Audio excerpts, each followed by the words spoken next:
This idea surged in Sol's mind, his blood-red eyes radiating an astonishing light. Under his guidance, the prism crystals floating in the phantom sea slowly drifted toward Sol's body, leaving only a purple crystal suspended alone in the phantom sea. That purple crystal was Eden's soul. Sol merely glanced at the purple crystal before shifting his gaze away. He looked at the Asgardian essence floating toward his chest, his eyes seeming to spew flames. In the current Asgard, he, Sol, was the most powerful main god and the one most likely to break through to the supreme level. Although forcing a breakthrough using the divine realm's essence carried enormous risk, Sol had no choice. Under Sol's gaze, the prism crystal pierced his skin, like a sword slowly penetrating his chest. The moment the tip of the essence touched his heart, Sol felt a surging energy frantically pouring into his body, making his mind go completely blank. Boom! A brilliant glassy light pillar broke through the temple's roof and shot into the clouds. Meanwhile, Odin slowly pulled his bloodied palm from Urd's corpse. His gaze moved from those increasingly fixed, enraged eyes to the pillar of light shooting into the sky in the distance. That impassive face finally revealed a faint smile. "That's right, Sol," Odin's deep voice sounded. "You at the supreme level are more valuable than you as a main god. This world doesn't need King Sol, it only needs an obedient supreme thunder god Sol." Before Odin finished speaking, a blinding spear light accompanied by an enraged roar pierced his heart from behind. Viridenti, in a berserk state, glanced at Urd's corpse with eyes that couldn't close in death, her eyes completely red. "I'll kill you." The spear tip penetrated Odin's flesh, shredding his heart to pieces. Copious blood gushed from the wound on his back. Odin frowned slightly and slowly turned to look behind him. In his right eye, countless crimson worms rapidly squirmed. His lips curled into an eerie smile. "Can you really kill me? What is that thing?" Master Chin frowned as he looked at the glassy light pillar shooting into the sky in the distance, asking in confusion. "It's the divine realm's essence," Lin Chia declared confidently. "Asgard's divine realm essence." While in Hell, Lin Chia and the others had personally witnessed Hell's essence, which had an aura very similar to this pillar of light shooting skyward. The difference was that the aura of this glassy light pillar was several times stronger than Hell's essence. Thinking carefully, it wasn't surprising. The demons in Hell had died out countless ages ago, Hell had been lost for a long time, and it was already quite remarkable that its essence remained. Naturally, it couldn't compare to the essence of the Nordic divine realm at its peak. Someone is using Asgard's essence to forcibly break through to the supreme level. Queen Mother of the West sensed the fluctuations within and spoke gravely. "Sol." Lin Chia thought for a moment, then said. "In Asgard, only two people were qualified to challenge the supreme level. Sol and Loki. Now that Loki was dead, the one in the God King's Hall could only be Sol. Can he succeed?" And Qingyu couldn't help but ask. "The possibility is extremely small," Queen Mother of the West pondered for a moment. "The divine realm's essence carries the foundation of a divine realm. Asgard is one of the world's top-tier divine realms, and its energy simply cannot be borne by a main god. The power contained within is incompatible with the body and will inevitably cause backlash. Even if he can break through to the supreme level for a short time, he will eventually die from his body exploding." Hearing this, everyone breathed a slight sigh of relief. Sol's inability to truly reach the supreme level was undoubtedly good news, as no one wanted a second, supreme-level powerhouse to suddenly emerge in the Nordic realm. "What should we do next?" Wang Mian asked. Queen Mother of the West narrowed her eyes, thought for a moment, then turned to look at Suqing. "What do you think?" "I think we should leave," Suqing said seriously. "Now that Odin has returned and Asgard has become the backyard of the K-system gods, plus Sol is about to enter the supreme level. The situation has exceeded our ability to respond. Continuing to stay here will not only fail to cause more impact on Asgard but will also put us in an extremely passive position, possibly even resulting in casualties." Everyone present represented Dacia's top combat strength. If they were to suffer any accidents here, it would be a devastating blow to Dacia. They absolutely could not take that risk. Queen Mother of the West nodded slightly. "Your view is the same as mine. It's time for us to retreat." During this surprise attack on Asgard, They had not only successfully killed Loki but also eliminated a large number of Nordic gods. This sudden disaster had severely wounded the Nordic realm. Even if Asgard could survive this catastrophe, it would need at least 100 years to recover. From another perspective, they had completely eliminated the Nordic threat for Dacia, which was an absolute windfall. With Queen Mother of the West giving the order, everyone immediately turned and rushed toward the Rainbow Bridge. As Queen Mother of the West flicked her finger, the holy rainbow sword pierced the edge of the Rainbow Bridge, extending a rainbow that connected the broken bridge body into an endless road stretching down through the clouds. At the other end of the bridge was the mortal world. They quickly crossed the Rainbow Bridge, leaving Asgard. Just as Lin Chia was about to step onto the bridge, Sun Wukong suddenly stopped beside him. He turned back to look at the towering divine mountain in the distance. "Brother Monkey, what's wrong?" Lin Chia asked, puzzled. Sun Wukong's golden eyes narrowed as if gazing at something. After a moment of silence, he pointed at the broken God King's hull. "I saw Bragi rush in there." Hearing these words, Lin Chia's heart sank. Asgard had suffered such a great calamity, Bragi would certainly know. In this situation, if he was worried about Eden's soul and went directly to find Soul, wouldn't he be walking straight into the enemy's trap? "This is bad," Lin Chia murmured. Sun Wukong gazed toward the divine mountain, his brows furrowed. After a moment he turned to the others and said, "You all go ahead first. I have something to take care of. I'll be back soon." Hearing this, those who hadn't yet crossed the Rainbow Bridge paused their steps. "Now." Yang Jian turned back, glancing at the sky gradually turning crimson. "Is it important?" "I suppose so," Sun Wukong replied calmly. "A friend of mine is in trouble. I'm going to help him out." Wisps of clouds gathered beneath Sun Wukong's feet, gradually forming the somersault cloud. Seeing this, Lin Chia didn't hesitate at all and quickly stepped onto it after Sun Wukong. "Chia?" Bailey Pang Pang asked with confusion. "I'll go with Brother Monkey." "You follow everyone else first," Lin Chia said firmly. Bailey Pang Pang opened his mouth about to say something more, when Enchinyu lightly patted his shoulder and shook his head. Enchinyu said to Lin Chia, "I understand. I'll wait with them in the mist. Be careful." As the words fell, Enchinyu led Bailey Pang Pang and Chao Yuan directly onto the Rainbow Bridge, transforming into a beam of rainbow light that disappeared into the horizon. "Brother, you're going too?" Yang Jian immediately spoke up when he saw Lin Chia board the somersault cloud. "Let me come with you. If you encounter any trouble, I can help." "No need," Sun Wukong pointed at the somersault cloud beneath his feet. "The more people, the more trouble. We both know the somersault cloud technique and can escape directly if necessary. Don't worry, with me around, Lin Chia won't be in danger." Hearing the determination in Sun Wukong's words, Yang Jian's expression softened somewhat. He looked at Lin Chia helplessly. "All right. I'll wait for you in the mist too. Go quickly and return quickly." As Yang Jian's figure disappeared on the horizon, only Lin Chia and Sun Wukong remained on the Rainbow Bridge. "Let's go." Sun Wukong steered the somersault cloud, flying directly toward the Divine King's palace. "On the way, tell me what exactly happened to Bragi." Divine King's palace. The glass-like pillar of light gradually dispersed, and surging divine power erupted from Thor's body. Thick lightning coiled around Thor's body, like a vast thunder pool filled with countless bird cries. Deep blue light poured from his wide-open eyes as he gripped the eternal spear tightly to his chest, the muscles on his body bulging explosively. Thor's roar echoed throughout the shattered hull. As his divine power continued to rise, the spear in his hands loosened slightly, then gradually began to slide outward. At this moment, borrowing the power of Asgard's origin, he had forcibly stepped one foot into the supreme realm. Slash. Fresh blood flowed along the spear tip, dripping down, quickly consumed by lightning. With Thor's effort, the spear was completely pulled from his flesh and, amid countless flashes of lightning, violently embedded into the broken wall opposite. Thor's form fell from the air, stumbling to one knee.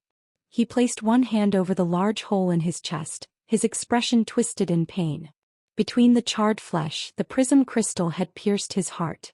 Dreamlike light poured into his body like a surging river, forcibly continuing to elevate his realm. Thor spat out several mouthfuls of blood, his face extremely pale. He stood up shakily, looking at his hands, a strange smile appearing at the corner of his mouth. So this is Supreme. Loki, it seems in the end, I'm the one who has stepped into the Supreme Realm. I'll go kill Odin now, and this way Asgard will be saved. Can't kill him? What are you saying? How could I possibly not kill him? He is Supreme, and I am Supreme. Why couldn't I kill him? Shut up. This is the last hope to save Asgard. I can definitely kill him. Asgard can only have one divine king. One by one, disgusting tumors burst from Thor's flesh, crimson insect eyes squirming. Thor stood beneath the ruins of the divine throne, his eyes bloodshot. He tightly gripped the wild lightning, madly speaking to the air in front of him as if insane. Terrifying killing intent erupted from within him. Just as Thor was about to leave the temple, a cloud of blood mist exploded from the left side of his waist. The phantom light of origin frantically poured out, like a breach in a long embankment, continuously releasing the divine power within. Thor's footsteps immediately stopped. What did you say? My body can't withstand the power of the origin. Thor looked at the bloody opening on his waist, his eyes bulging with rage. Impossible. I am Asgard's last main god. Besides me, no one can harness this origin. I definitely can. Bang. Before he could finish, another cloud of blood mist exploded from his back. Thor's body was like a balloon inflated to its limit, looking extremely bizarre from a distance. No. Even if I die, I won't give my body and soul to you. Thor roared furiously at something in front of him as if he had heard something. I am not Odin. You filthy things, don't think you can take this opportunity to defile me. Bang bang bang. Several more clouds of blood mist exploded from his body. Thor stood in a pool of crimson blood, continuously muttering. There must be another way, there must be. What could repair my body and stop it from exploding? Thor's bloodshot eyes scanned the surroundings, suddenly fixing on the purple crystal floating in the phantom sea at the top of the hull. His eyes gradually lit up. Idun. Thor couldn't help but laugh. Youth goddess Idun. How could I forget you? Youth goddess who controls the fruit of life, you are the symbol of life and power. 100 years ago you helped us survive the mist, and now you can naturally save me too. For the continuation and future of Asgard, you make one more sacrifice, will you? The fruit planted by youth goddess Idun helped the Norse gods survive the mist's erosion 100 years ago, and now this crystal contained her soul and laws. If he could absorb her soul, the vast life force contained within would help stabilize his physical body and prevent it from being burst by the origin. At that point he could completely step into the supreme realm and become Asgard's true divine king. Thor's form transformed into a lightning bolt, flashing suddenly to the center of the phantom sea flowing at the top of the hull. He reached out to grasp the floating purple crystal and brought it to his mouth, and bit it to pieces with one bite. Under the dim sky, a figure rapidly ascended the stone steps that soared into the clouds. Idun, Idun. Bragi's dirty robes fluttered in the fierce wind as his eyes fixed on the broken silhouette of the temple in the clouds. He whispered in a voice only he could hear. Don't be afraid, Idun, you'll be fine. I'm here, and with me around no one can hurt you. In the dark clouds, that massive crimson eyeball quickly rotated, locking onto Bragi, who was climbing the mountain. Bragi felt a chill on the back of his neck. Looking up to meet the giant eye's gaze, an inexplicable panic and anxiety welled up inside him. Bragi took a deep breath, suppressing the pressure brought by the giant eyeball, and transformed into a streak of light rushing at full speed to the mountain peak.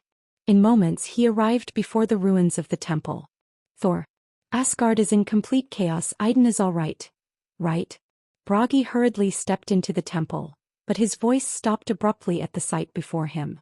Above the blood-red temple ruins, a charred figure covered in tumors stood in the flowing sea of illusions, holding a shattered amethyst in his hand.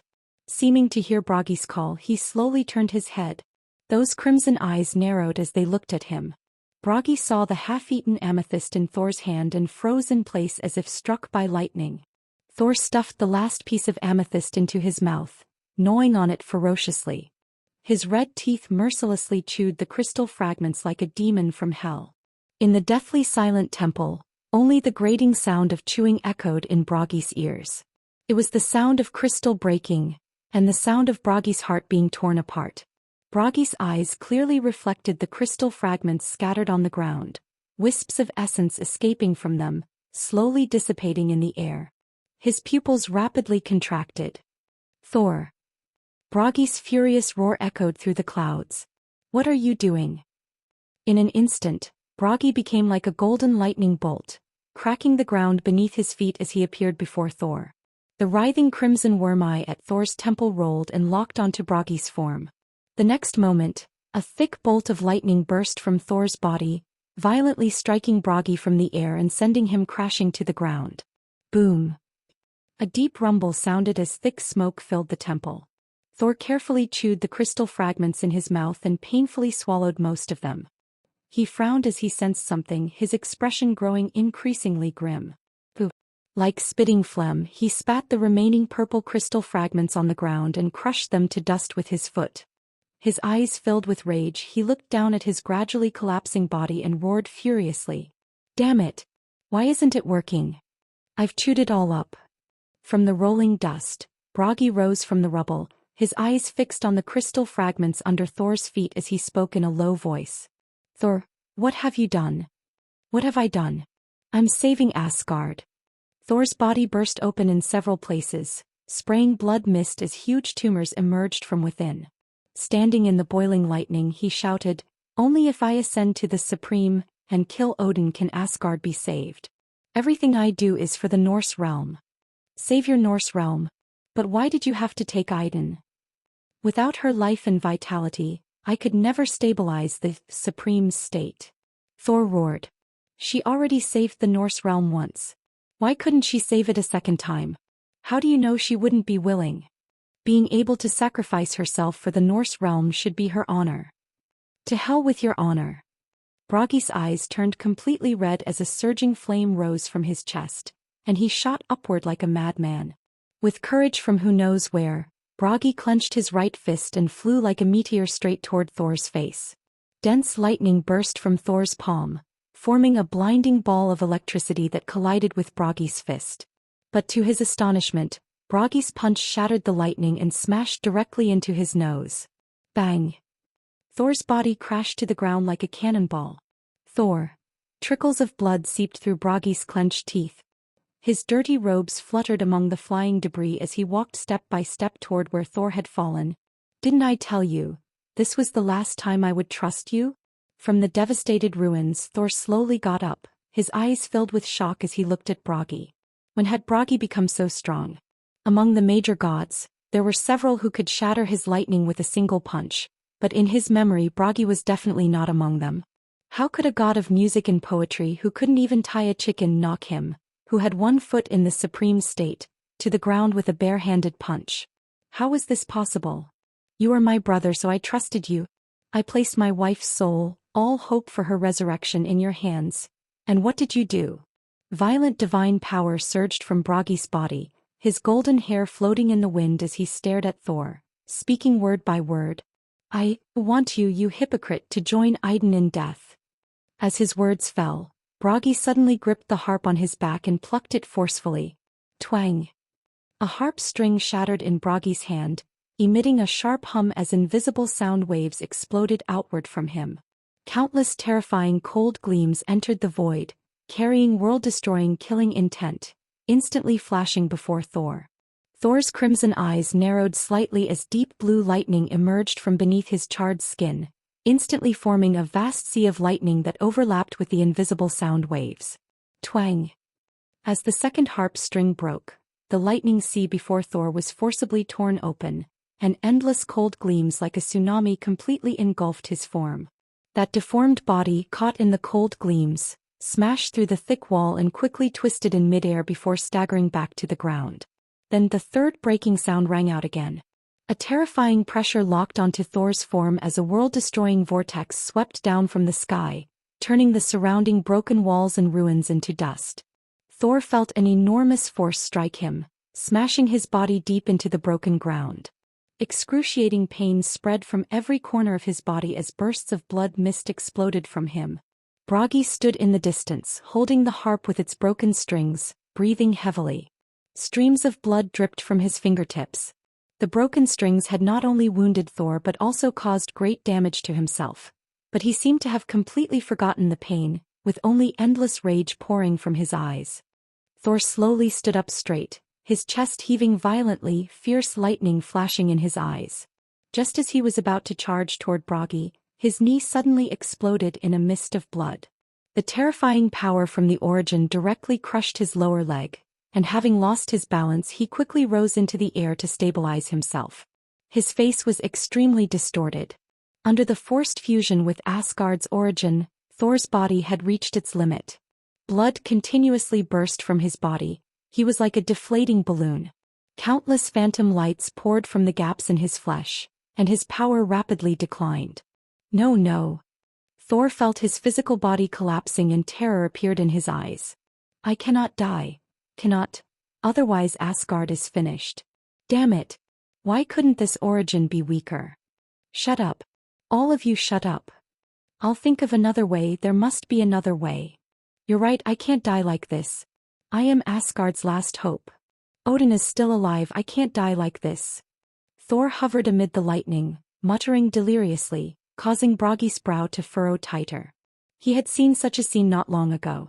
Valley had also gone mad with self-talk before completely losing consciousness and becoming a monster. Was Thor now going through the same process? As if to confirm his thoughts, dense tumors grew from Thor's collapsing flesh, countless crimson worms wriggling, transforming into new tissue to replace the original organs: back, shoulders, arms, lower legs. If the previous Thor was a person covered in tumors, now he was a monster with a head growing on a mass of writhing flesh.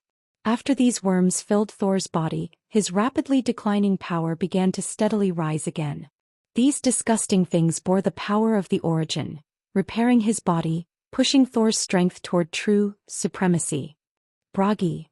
From atop the bloody, formless body, Thor's blood-red eyes stared fixedly at Bragi. You cannot kill me. Crack. A blood-colored lightning bolt viciously struck from the sky. Bragi felt his hair stand on end and instantly transformed into a blur, darting away.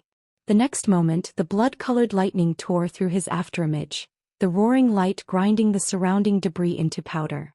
Bragi moved across the ruins at an astonishing speed. Blood-colored lightning wove into a forest, frantically tracking his form. When he finally escaped the lightning, a massive shadow appeared above him. Thor's hand, composed of countless worms and wrapped in lightning, instantly smashed him into a mountain peak.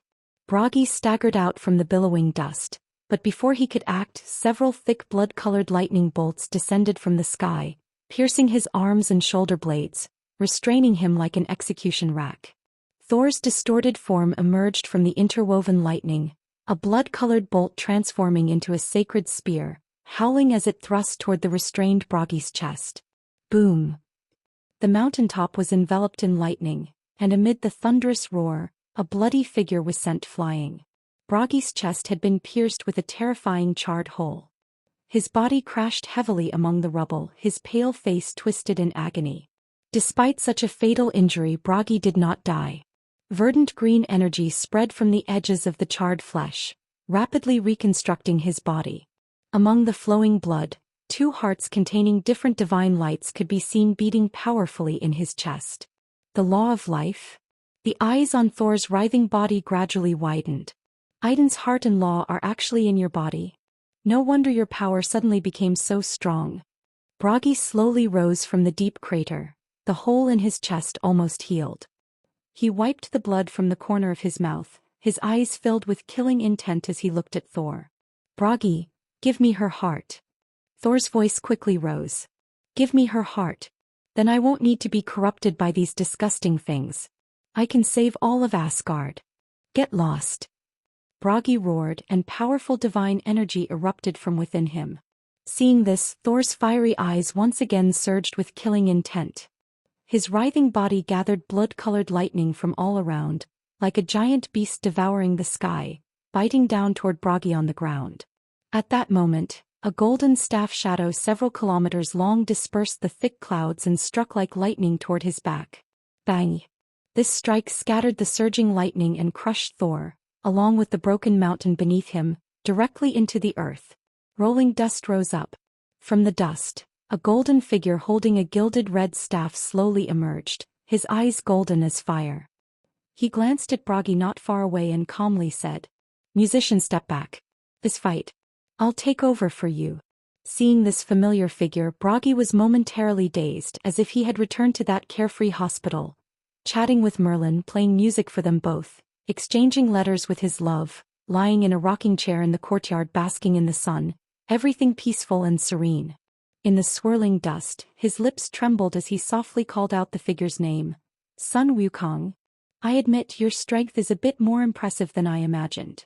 The heavy golden cudgel dragged across the devastated ground, leaving a deep furrow. Those golden eyes narrowed. "However, this is not how a fight should be fought. Why are you here?" Bragi asked in confusion. "When our exclusive musician is bullied, how could I stand by and do nothing?" Sun Wukong turned his head, glancing at Lin Chia behind him. "Don't you agree, Gilgamesh?" Sun Wukong's voice seemed to penetrate Lin Chia's mind, echoing directly in the divine mental hospital. In the verdant courtyard, Gilgamesh, who had been resting with closed eyes, suddenly opened them and looked toward the void above. Gilgamesh slowly stood up, a purple light emanating from the depths of his eyes. His fingers curled into a fist as he calmly said, "That is indeed true. Lin Chia, the king, needs to go out for a while." Lin Chia heard Gilgamesh's voice and directly opened the hospital, allowing a ghost-like figure to walk out from his body. "Gilgamesh." Bragi's eyes narrowed slightly. The gray robe fluttered in the wind, and a pair of purple eyes emitted the pressure of a king. Gilgamesh calmly walked to Sun Wukong's side and glanced at the disheveled Bragi. "Who is bullying my musician?" One golden figure held a gilded red staff, one gray figure carried the king's treasury. The two powerful divine energy fluctuations were like blazing suns in the dark night, emitting intense and domineering aura under this crimson sky. Bragi looked at the two familiar figures before him, his lips trembling slightly, with an indescribable bitterness in his heart. Great Xia God, Hero King. A writhing mass of flesh slowly crawled out from the mountain crevice, transforming into a crimson peak over 20 stories high. Thor's head emerged from the insect sea, his eyes fixed on the two figures in front of Bragi. "Why are you together?" Thor didn't understand. One was the top-tier main god-level combat power of Great Xia, one was the ancient hero king who dominated countless ages ago, and one was the Norse god of music who disappeared 100 years ago. These three people had absolutely nothing in common and shouldn't have any connection, so why were they together now? Not just Thor, any deity from any other divine realm would find this strange combination bewildering. Looking at the three figures standing side by side, Lin Chia's lips curved slightly upward.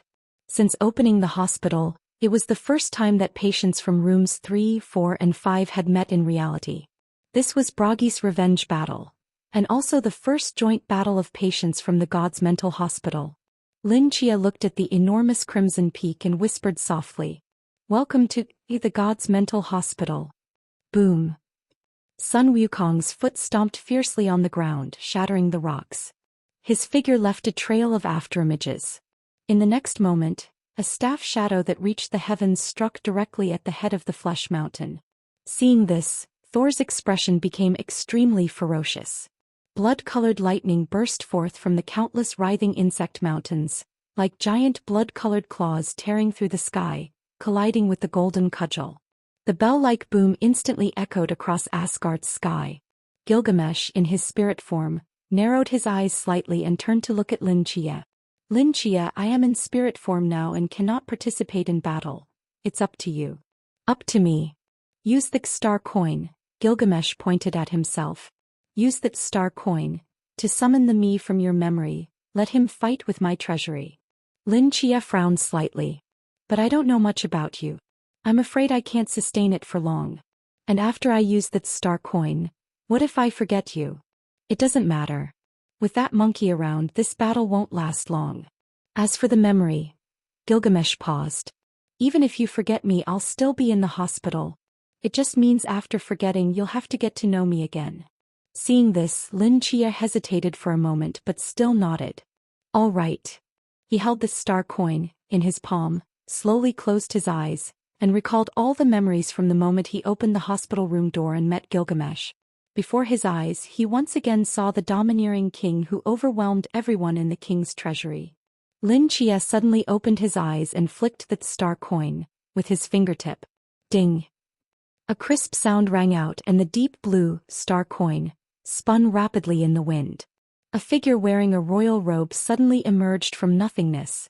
The Gilgamesh materialized from Lin Chia's memory, raised his hand, and the king's treasury automatically flew to his palm. He exchanged a glance with the spirit form Gilgamesh, then charged straight toward the massive insect mountain like a sword. The rampant kingly pressure descended upon Asgard.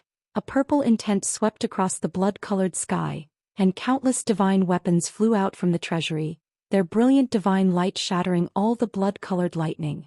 The gold and purple figures forcibly carved 2 gaps in the blood-colored peak. Bragi stared at this scene in a daze, 2 lines of hot tears sliding down from the corners of his eyes. Chia. Bragi opened his mouth, seemingly with thousands of words to say, but after a long time he only uttered 2 simple words. Thank you. Don't thank me, I'm just a doctor, an incompetent doctor. Lin Chia smiled bitterly. Bragi, there are some things I must tell you. Lin Chia explained everything Verdandi had done. Bragi's eyes contracted slightly. So there was never Aiden's soul in that crystal? Bragi asked in shock. Then where is she? I don't know. Lin Chia sighed. To be honest, I always believed that Aiden truly existed, but now I'm a bit confused. I haven't completely figured this out yet, but what's certain is that she gave you her heart and her law. Now you are the only main god in the world who possesses 2 laws. Lin Chia reached out his hand and pressed in the void. After a flash of brilliant magical light, Mumu's figure landed on his shoulder.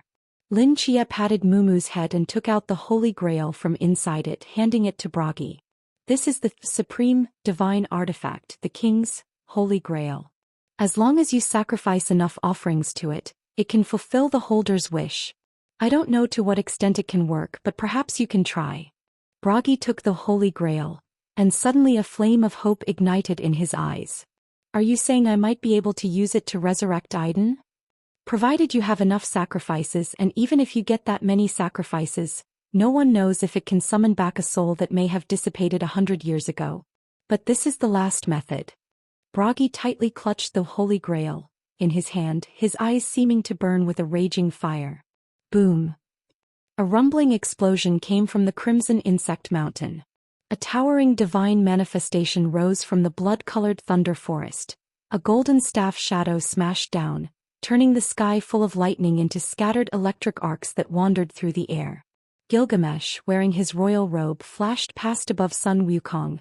A mysterious halo of light rose from the king's treasury, piercing through nothingness, instantly blasting a blood hole several kilometers in diameter in the center of the blood-colored insect mountain. Fragments of insect corpses scattered everywhere. More and more tumors grew along the edges of the blood hole, filling the blasted hole in less than 10 seconds. Countless crimson insect eyes wriggled, densely locking onto Sun Wukong and Gilgamesh in midair. Thor's head emerged from the sea of insects, his expression extremely ferocious. I want you all to die. As the rationality in his eyes gradually faded, the towering insect mountain swelled again, massive tumors almost submerging his head. Meanwhile, in the writhing sea of insects, some small bugs seemed to go mad, constantly devouring their surrounding companions. As they swallowed corpse after corpse, these small insects grew larger and larger, transforming from small bugs to long snakes, then from long snakes to giant pythons, until finally, they merged into incredibly thick dark red tentacles that extended out from the enormous blood-colored insect mountain. What a disgusting thing! Sun Wukong shouldered his golden cudgel, squinting at Thor below, who had completely transformed into a monster, his expression full of disgust. Writhing insect eyes emerged from the base of the tentacles, like suckers, constantly opening and closing. These eerie pupils locked onto Sun Wukong and Gilgamesh in midair, emitting laughter that made one's teeth ache. Kikik. Jijiji. Dozens of tentacles like sky-reaching pillars shot up into the clouds, entwined with dancing lightning coiling toward the two. Sun Wukong rode his somersault cloud soaring upward, weaving between the tentacles at an astonishing speed, so fast he left countless afterimages. Gilgamesh had several divine weapons floating around him, continuously defending against the tentacles' encirclement, his expression growing increasingly grave. "This thing seems unkillable," he said in a deep voice. "Those insects have reconstructed his body. Unless we annihilate them all at once, he will continue to regenerate infinitely." Sun Wukong also frowned as if deep in thought. "He can be killed," a voice came from behind them.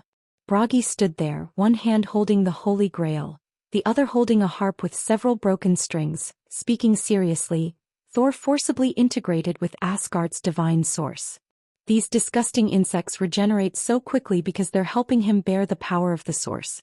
If we pull the source out from his body, he'll be defenseless."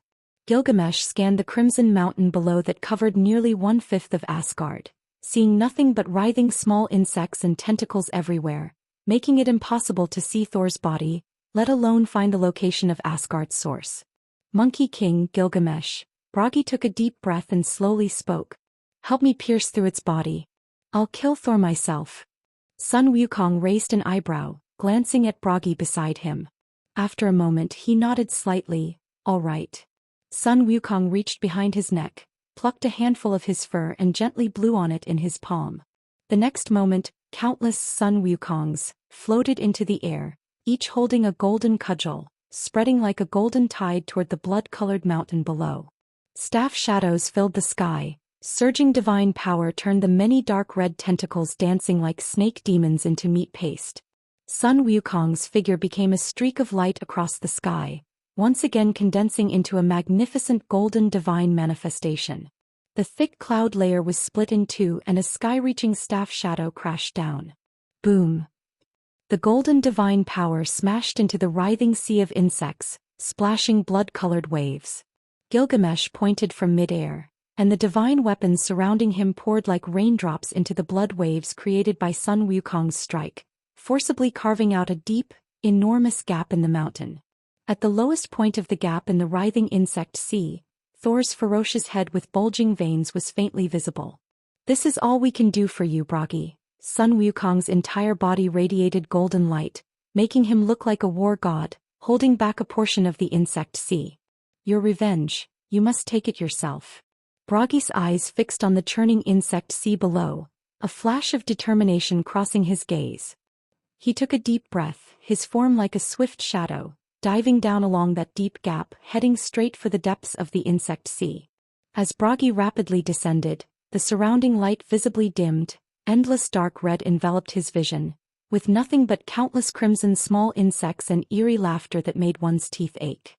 Bragi completely ignored his surroundings, his eyes fixed on that head gradually submerging in the insect sea, and let out a thunderous roar.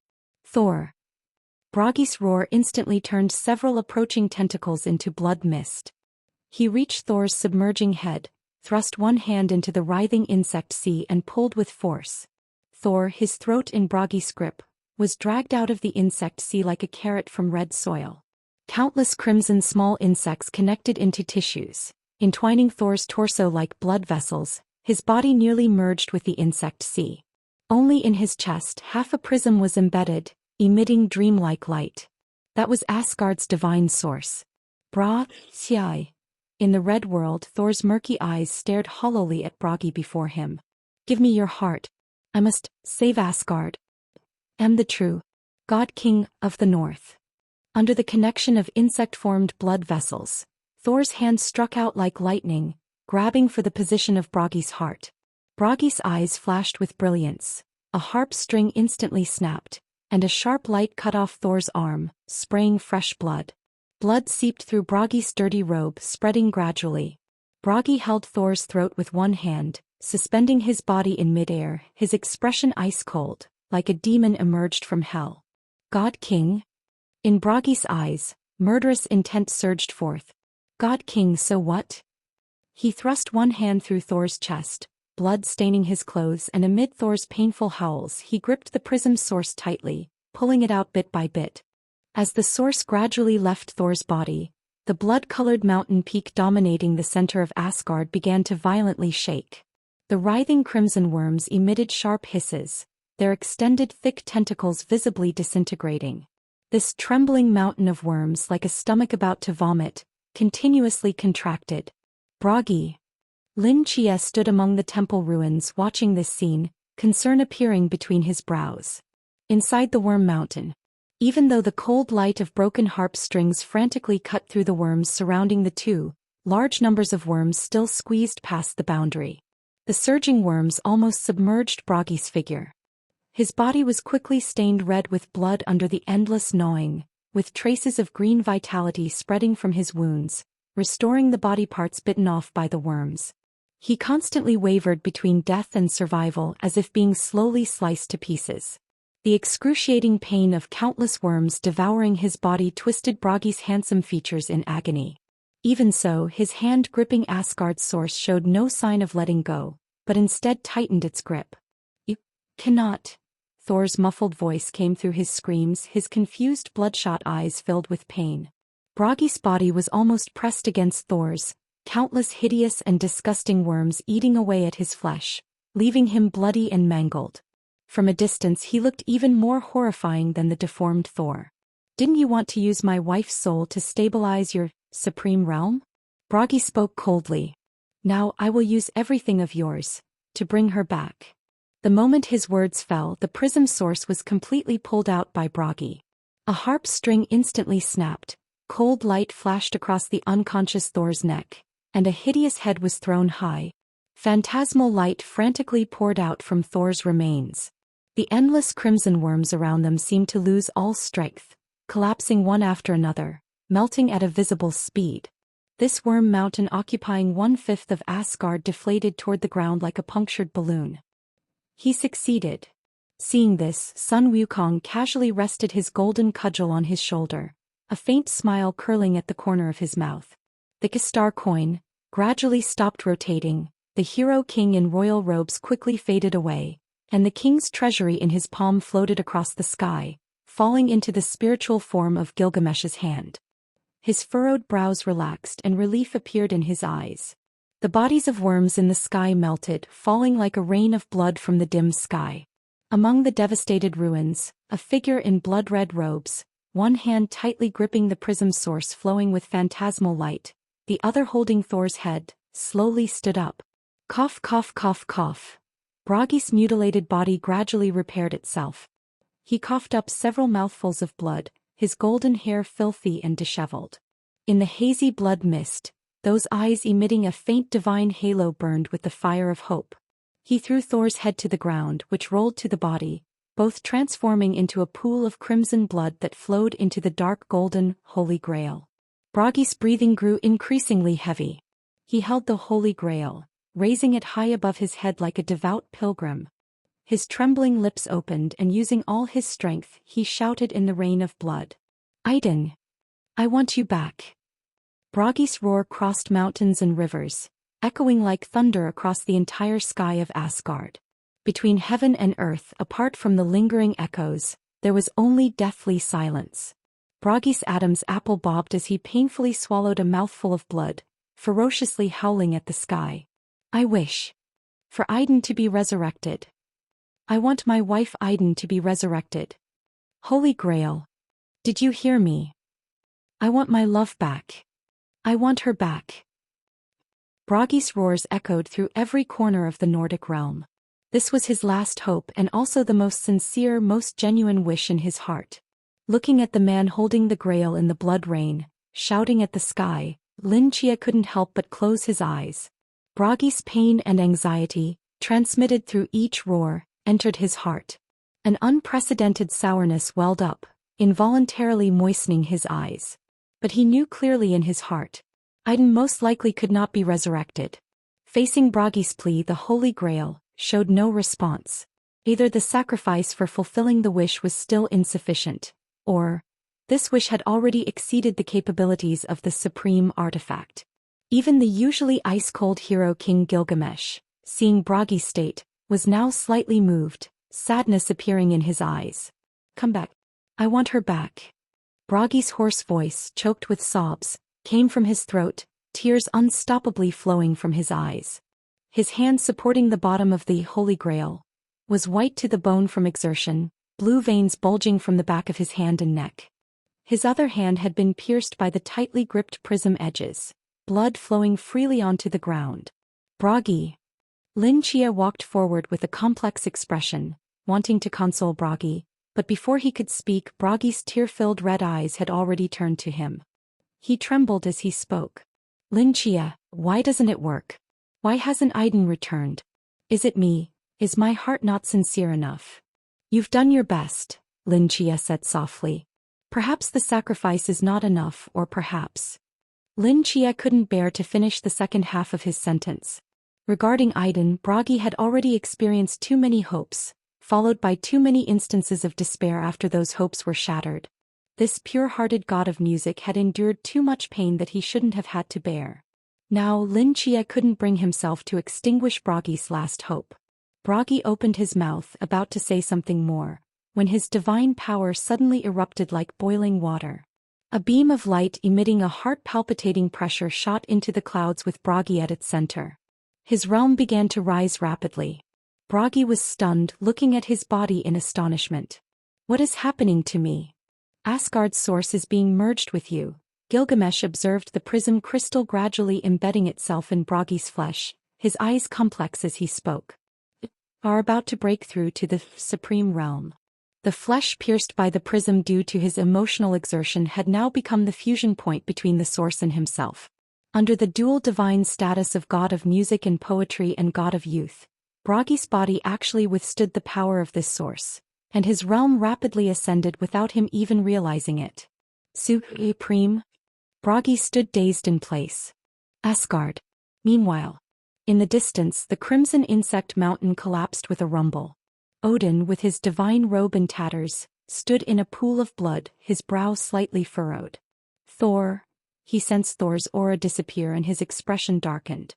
In his plan, Thor should have already broken through the supreme barrier using Asgard's origin, while under the corruption of the Black Goat, becoming the world's only supreme thunder god who had completely lost his mind. But now his plan had been disrupted. Someone had killed Thor and stolen Asgard's origin. It seems your conspiracy cannot succeed now. Odin. Before him, Verdandi supported herself with a broken spear, rising bloodied and mangled from the ground, smiling weakly. Odin gave her a cold glance, a flash of killing intent in his eyes, as his form instantly shattered through the void. Verdandi, now covered in wounds and nearly depleted of strength, had no chance of escape before Odin. She pressed her pale lips together, raised the remaining half of her spear, and shakily thrust it toward herself. Clay. Odin clenched one fist and forcefully shattered the half-spear, along with half of Verdandi's body, which exploded into a mist of blood. With his other hand he grabbed Verdandi's fair neck, lifting her from the ground into the air, his fingertips gradually applying pressure as divine power surged wildly into her. Interfering rat. Odin spoke coldly, his hand tightening. The next moment, Verdandi's form violently burst apart, transforming into a mist of blood that drifted among the ruins. He glanced in the direction of the collapsed insect mountain, then his form instantly vanished. Remnants of the divine mountain. Supreme. This was a word Bragi, god of music and poetry, had never contemplated. His self-perception had always been very clear. He was just a minor god who enjoyed playing the harp and reciting poetry, who couldn't fight and had no ambition. His greatest wish was to live quietly in a garden with his beloved. Supreme was something he could never touch in his lifetime, nor did he want to. And now he was about to break through to Supreme, becoming a powerful deity of the same realm as the god King Odin? With Odin's betrayal and Thor's death, Bragi, upon ascending to Supreme, would undoubtedly become the new god king of the Norse pantheon. Yet at this moment, there wasn't the slightest joy in his heart. Instead, his eyes were gray and lifeless. I don't want to be any Supreme. Bragi held his head in his hands, crouching in the ruins in his blood-colored robe. His reddened eyes gazed at the dark golden Holy Grail on the ground as he murmured, I just want her back. Thud. The end of the golden cudgel fell upon the devastated ground, producing a muffled boom. Sun Wukong frowned at Bragi, his eyes narrowed as he spoke gravely. Whether it's main god or supreme, if you don't care about it, why bother? Didn't you want to resurrect your wife? Isn't the Holy Grail lacking sacrifices? Then go kill. If one Thor isn't enough, kill 3, 5, 10. There are so many main gods in the world. Kill them as sacrifices, and if the main gods aren't enough, go kill the supreme ones. Isn't that more useful than crouching here crying? Hearing Sun Wukong's words, Bragi froze. Sacrifices. Bragi murmured, rising from the ruins, a glimmer of light appearing in his confused eyes. Standing on the remnants of the divine mountain, his gaze slowly swept across the devastated Asgard below. Faintly, painful howls and rumbling sounds came from every corner of this world. Those were the Norse gods who had lost consciousness after being polluted by ash, reduced to tools of the Ku system. That was the Norse mythology stained in blood. The Asgard origin in his palm seemed to melt away, disappearing into Bragi's flesh. The towering pillar of divine might gradually dissipated. An invisible shockwave burst from within Bragi, instantly sweeping across every corner of the Norse realm. A terrifying pressure of divine might suddenly descended. Propelled by Asgard's origin, Bragi had completely crossed that threshold, stepping into the realm of supreme divinity. Asgard. Bragi looked at the unrecognizable Asgard before him, slowly closing his eyes. Strands of phantom light emanated from his body, seemingly responding to the Asgard origin within him. After an unknown time he opened his eyes, his expression incredibly complex. "I understand now," he murmured. Bragi placed the Holy Grail aside and took the harp from his back. The drizzling blood rain fell on him, his blood-colored robe moving without wind. "Bragi, what are you planning to do?" Lin Chia asked. "Purge Asgard." Bragi slowly spoke. "The ash pollution has already erased the consciousness of nearly all Norse gods in this divine realm. Now they are just a group of controlled deities. When this pollution begins to corrode Asgard's origin and laws through their divine cores, the Norse mythology will cease to exist completely. I will help the origin purge these polluted Norse gods, and their divine power will become the sacrifice to resurrect Idun. This deal is very worthwhile. You want to kill all the Norse gods?" Lin Chia frowned slightly. "Asgard is so vast, can you kill them all?" The Norse divine realm not only includes central Asgard but also the surrounding realms of giants, dwarves, and the underworld. In those places there are still many polluted Norse gods. Even for a supreme, trying to kill them one by one would be extremely difficult. "Yes, and only I can do it." Bragi extended his hand, pointing at his own body. A phantom light swirled around his fingertips. "Through Asgard's origin I can locate every Norse god's position and through their connection to the origin, transmit certain signals to them. For example, sound." Blood rain slid down Bragi's cheeks as he looked down at the vast divine realm below. His fingertip gently plucked one of the harp strings. Bragi slowly closed his eyes, his deep voice resonating in the rain. "This will be the final divine requiem of Norse mythology." Fog. In the sky above the turbulent waves, a rainbow light flashed across the horizon. A petite figure emerged from the rainbow light, her disheveled hair swaying in the wind. She looked back toward the direction where the rainbow light had disappeared, tears uncontrollably flowing from her eyes. "Sister." Skuld's voice was somewhat choked. As the goddess of future among the three Norns, Skuld could clearly sense that the auras of past and present had vanished. This also meant that Urd and Verdandi had died at Odin's hands. Skuld rubbed her reddened eyes, looked around, and after selecting a direction rushed toward it. That was the direction of Great Xia. Since her two sisters had sacrificed their lives to help her leave Asgard, she would never turn back. She needed to find Lin Chia. Suddenly, a clear harp sound echoed in her mind. Twang. Skuld froze, stopping in her tracks. She looked around in confusion but couldn't find the source of the sound. Where was this harp sound coming from in the hazy fog? "Skuld." Just then another voice echoed in her ears. Skuld recognized this voice. "Brother Bragi," she asked excitedly, "where are you? Fortunately you haven't been contaminated by them." Bragi didn't answer her question. After a brief pause his voice sounded again. "Skuld, I'm going to sever your connection to Asgard's source. No matter what you hear next, don't look back, understand?" Confusion appeared in Skuld's eyes.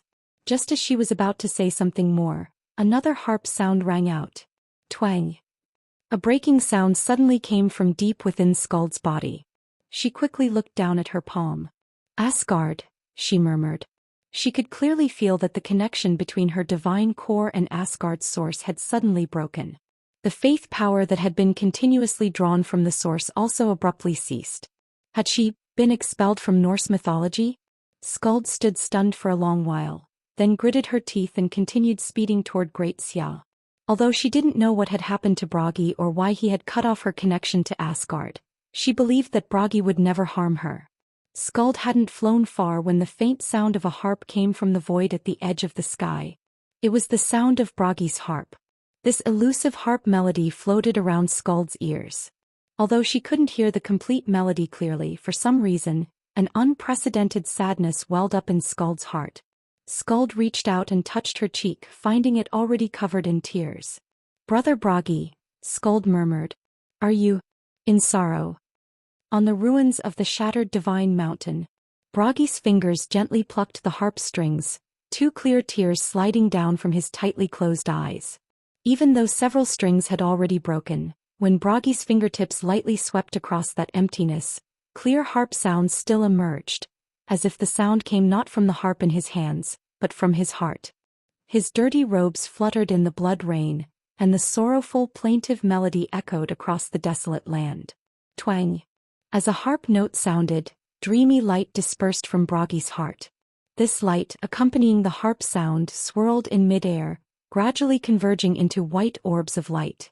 The halos emitted by these orbs spread out, revealing sheets of snow-white paper within, falling from the sky like snowflakes. Lin Chia stood among these paper snowflakes, raising his hand in confusion to catch a sheet of white paper and looked down. April 16th. To my eternal beloved Aiden. I have received your reply. Hearing that all is well with you puts my mind at ease. I want to share something with you.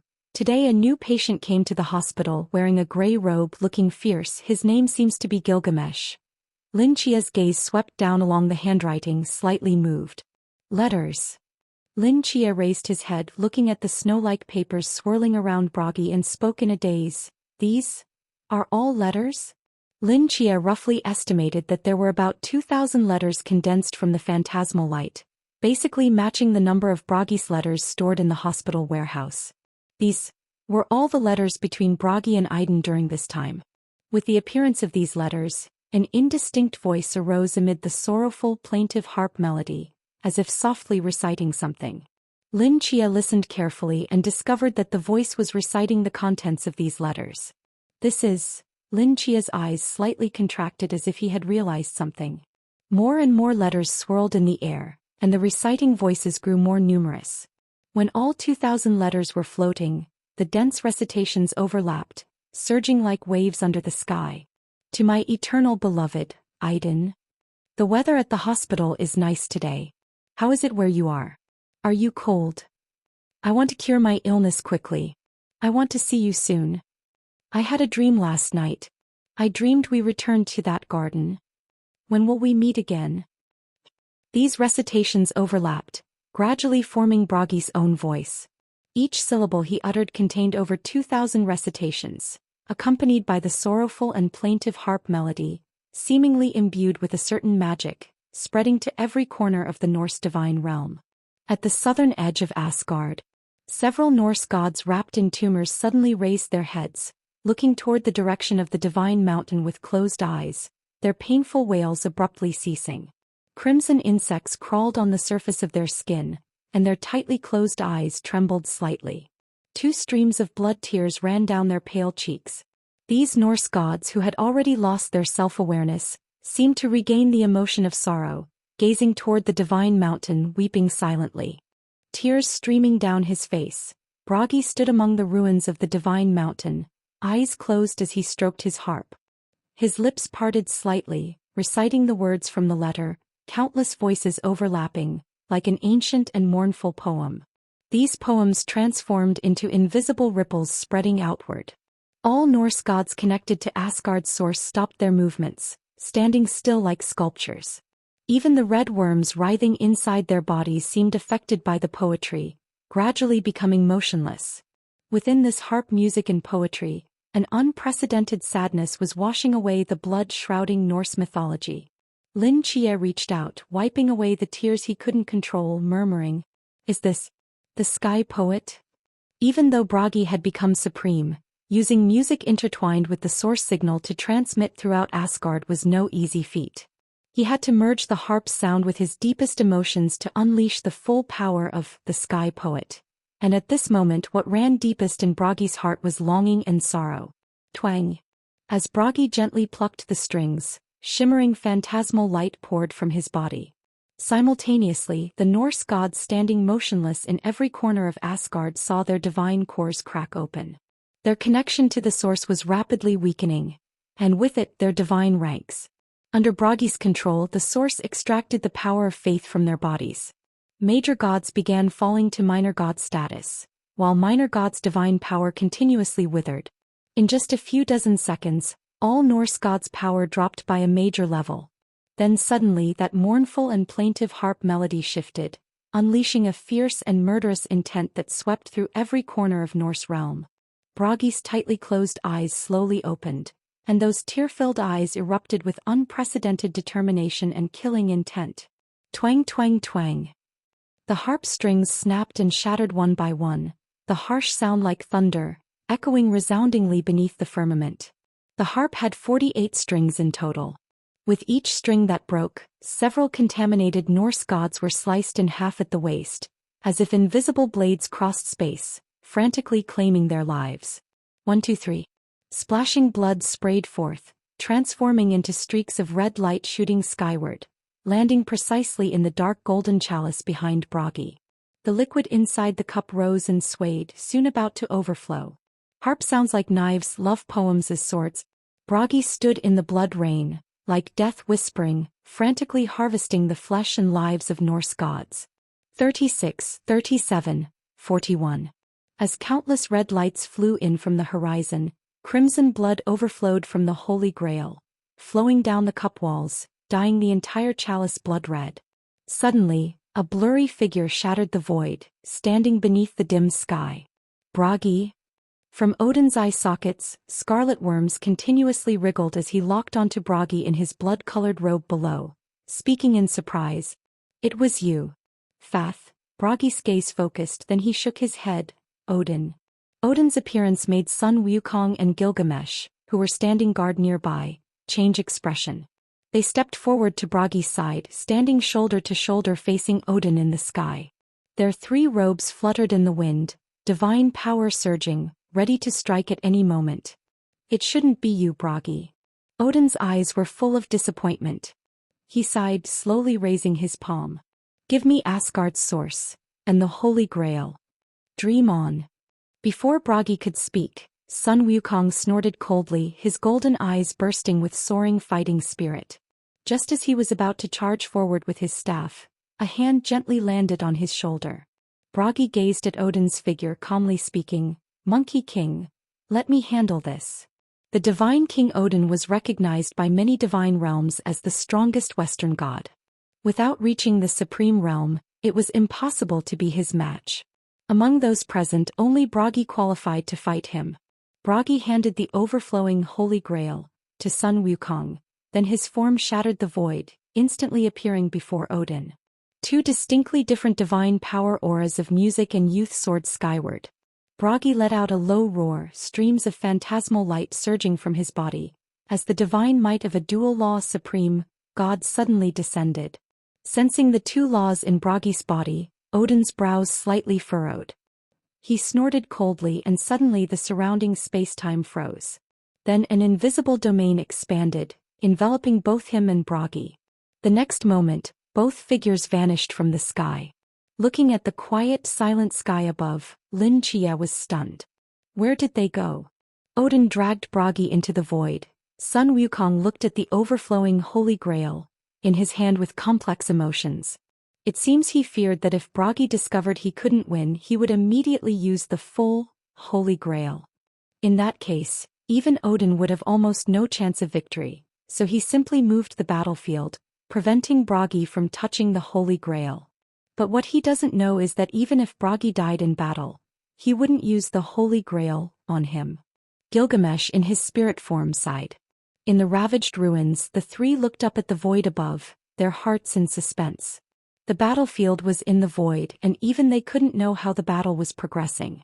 Bragi had just entered the Supreme Realm and wasn't skilled in combat. Facing the legendary Western Supreme God, his chances of victory were extremely low. Can't we help? Gilgamesh turned to ask Sun Wukong. Can you tear through the void to enter their battlefield? No. Neither can I. Sun Wukong glanced at the Holy Grail, in his palm, pausing for a moment. Now, except for waiting for the result here, there's nothing we can do. Lin Chia's expression was extremely solemn. Just as he was about to speak, a golden light flashed across his eyes. He froze, then suddenly turned to look into the distance. We won't be needed. A smile curled at the corner of Lin Chia's mouth. Reinforcements have arrived. Sun Wukong and Gilgamesh both looked toward the distance, where a golden stream of light was plummeting toward them like a meteor, gradually outlining a sacred figure with 6 wings on its back.